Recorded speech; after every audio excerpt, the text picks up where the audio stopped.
جناب وزیر اعظم یاد رکھیں ملک بھر کے 60 لاکھ EOBI انشورڈ پرسن اور 5 لاکھ EOBI پینشنر اور لاکھوں ان کے لواحقین پاکستان کے ہی ووٹرز ہیں۔ کل قومی اور صوبائی الیکشن بھی ہوں گے۔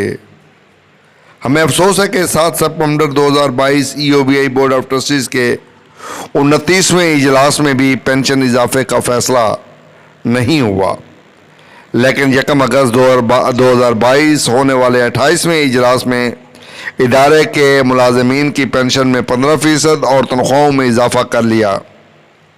ان کے لیے کہاں سے فنڈ آ گیا؟ ہمیں یہ بتایا جائے کہ کیا زندگی بھر ہم نے EOBI کے فارمولے کے مطابق کٹوتی اس لیے کرائی تھی کہ ہمارے فنڈ سے ایک پورا ادارہ چلے، اس کے ملازمین پر طبی سہولتوں کی مد میں 150 ملین خرچ ہوں، ٹرانسپورٹ سکیم پر کروڑوں خرچ ہوں، اور بوڑھے پینشنرز علاج معالجہ کے لیے ترسیں اور ان کی پینشن کم از کم 10,000 سے زائد، اور اب پھر BOT کے 28ویں اجلاس میں 15% اضافہ کر دیا گیا، ان کی تنخواہوں میں بھی 15% اضافہ۔ ہماری پینشن صرف اور صرف 8,500 روپے۔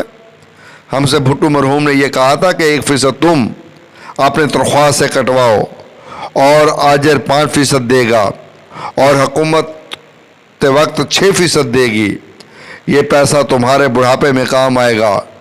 یہاں تو EOBI ادارے کے ملازمین کی زندگی سنواری جا رہی ہے، جبکہ 1995 میں بے نظیر حکومت نے 6% ادارے کو دینا بند کر دیا۔ یعنی اس وقت موجودہ 400 ارب فنڈ اور تمام اثاثہ جات ہمارے ہیں۔ ادارہ کا ایک ملازمین ہمارے فنڈ سے تنخواہ لے رہا ہے۔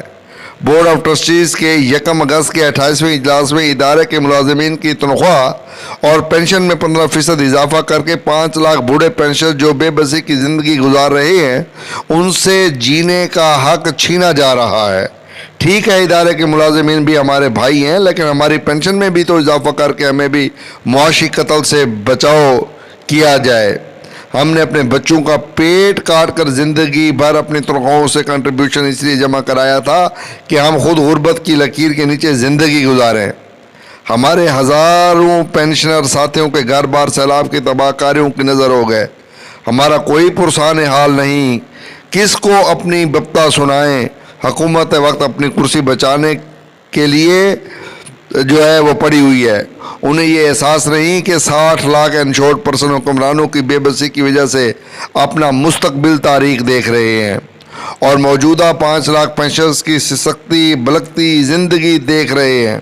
تو کیا یہ لاکھوں انشورڈ پرسن اور پینشنرز تمہیں ووٹ دیں گے؟ جناب ساجد حسین توری صاحب، آپ اپنی خصوصی توجہ دے کر ان کی پینشن میں اضافہ کرا کے ان کی حمایت اور دعائیں لیں۔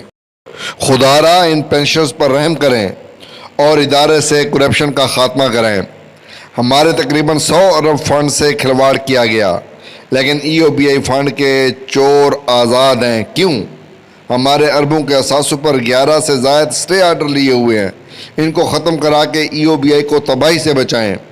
ہم بوڑھے پینشنرز کی حکومت وقت سے پرزور اپیل ہے کہ ہماری پینشن منظور کی بنیادی اجرت کے برابر کر کے معاشی قتل بند کرائیں اور انصاف صحت کارڈ عمر رسیدہ بزرگوں کے لیے اچھا اقدام ہے۔ ہم بھی تو اس ملک کے شہری ہیں، اس کے ہم بھی حقدار ہیں۔ ہمیں جلد از جلد میڈیکل انشورنس دیا جائے اور سہارا انشورنس کو بحال کیا جائے۔ یہ تمام تر گفتگو کی ہے جناب متین خان سینئر نائب صفدر اپوا نے، اور انہوں نے وزیر اعظم پاکستان کو مخاطب کرتے ہوئے یہ تمام مطالبات دہرائے ہیں، اور ہم متین خان صاحب کے ان مطالبات کی حمایت کرتے ہیں۔ اور EOBI کے نہ صرف پینشنر کی پینشن میں اضافہ کیا جانا چاہیے بلکہ ان کو صحت کارڈ بھی دیا جانا چاہیے، اور ان کے جو دیگر مسائل ہیں ان کے حل کے لیے کوششیں ہونی چاہیے۔ اور ایک بڑی کوشش ہوئی ہے جو کہ کل اسلام آباد میں ہوئی ہے، اور کمال کی اس میں جو بات آئی ہوئی ہے وہ فالو اپ میٹنگ کی ہوئی ہے کہ آئندہ جو ہے وہ ہر حوالے سے فالو اپ میٹنگ جو ہے وہ منعقد کی جائیں گی۔ تاکہ کون سا مسئلہ حل ہوا ہے اور کون سا مسئلہ حل نہیں ہوا. تو یہ بڑی زبردست پیش رفت ہے اور میں افوا کے حکام سے یہ کہوں گا کہ وہ یہی کام کراچی میں کریں, ای او بی آئی کے چیئرپرسن اور دیگر احباب سے ملاقات کریں اور چودھری اشرف صاحب اور ان کی ٹیم جو ہے اسلام آباد کو سنبھالیں.